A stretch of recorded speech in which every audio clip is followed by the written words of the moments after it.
Huwag mo sasabihin kay nanay na pupunta ako sa boyfriend ko, ha? Sige na, bye-bye. Hoy, bata ka! Saan ka pupunta? Anay! Gagawa lang po kami ng project sa kaklase ko. Wow! Kailan ka pa nag-aaral na maayos? Pupuntahan niya yung boyfriend niya. Ah! Kaya pula yung labi mo kasi tatakas ka! Anay! Humanda ka sa akin. Sasakalin niya daw ako, Nay, oh! Aba! Humanda ka sa akin, bata ka! Halika dito! Anay, hindi na! Nay, nawala daw ni Kuya yung Tupperware mo. Ano? Nawala na yung pinakamamahal kong Tupperware? Humanda sa akin ng kuya mo. Nasaan yan?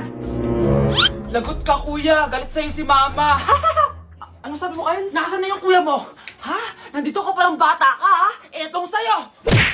Bakit mo pinato yun, Nay? Sabi ni Kyle, nawala mo doon Tupperware ko. Anong nawala? Eto Tupperware mo, Nay, oh. Ay, nandyan pala. Agad ka kasing nagpapaliwala dyan. Tawa ka dyan na, humanda ka sa akin. Few moments later.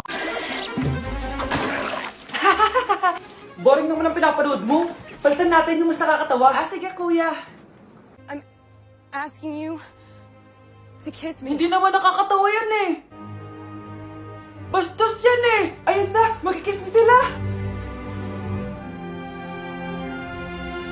Hay! Mga punyeta kayo? Ano pinapanood nyo? Anay! Si Kyle, Nay. Siya yung nanonood eh. Kyle! Ang bata mo pa! Ganyan na pinapanood